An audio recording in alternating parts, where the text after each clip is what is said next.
Hello, Dr. Gurlick. This is Mark Stapleton, and this is my review of the Sonic Boom. Although I didn't agree with everything Mr. Beckerman said in his book, I do think it was well written, it was informative, it made me think, and those are usually the things I look for in a book. If those things are reached, whether it's fiction or fact, then I consider it a win. I don't agree with everything he wrote. I think some of his premises were a bit off, and I'll go into more detail on those as we go through the video. But overall, it was a good read. It was informative, and I really like what he had to say. So here we go.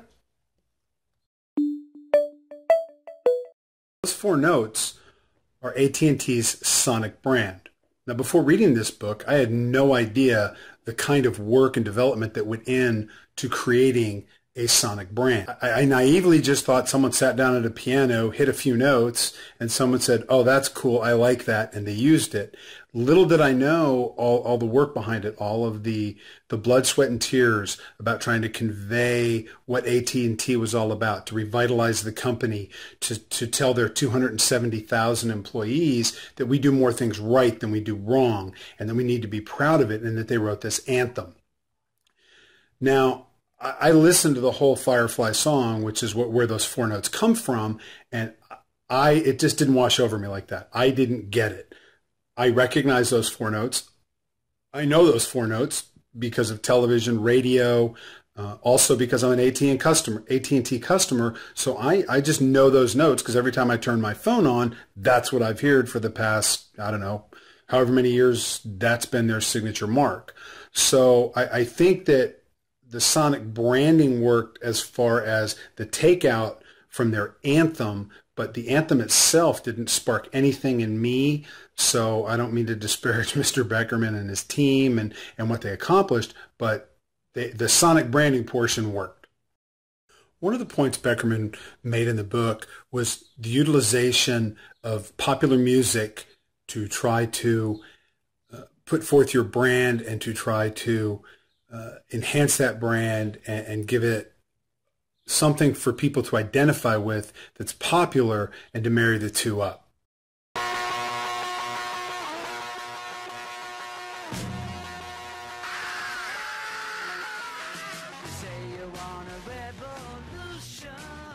You can see from my take on that, all I thought of was Charlie Manson. Charles Manson is associated with the Beatles song Revolution. He said over and over again it was the impetus behind all the crimes he committed and had other people committed, thinking he was going to create this revolution and take down the U.S. government. This is what Beckerman was talking about when he said people don't always do the research. They don't look into, they don't even read the lyrics of the song. They just think, hey, it's got a catchy hook and it might convey this without digging deeper. And this obviously backfired on Nike, and they did have to pull the ad.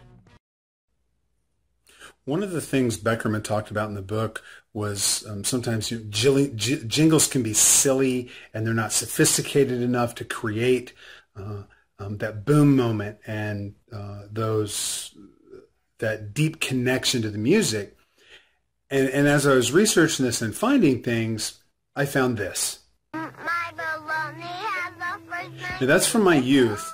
And the Oscar Mayer song is just, it's still stuck in my head 40 years later. I can sing it verbatim, even though I haven't heard it on the TV in forever. So I have to take a little issue with him saying that sometimes the jingle is not sophisticated enough to create that Sonic moment or that Sonic boom moment, to get people in and keep them.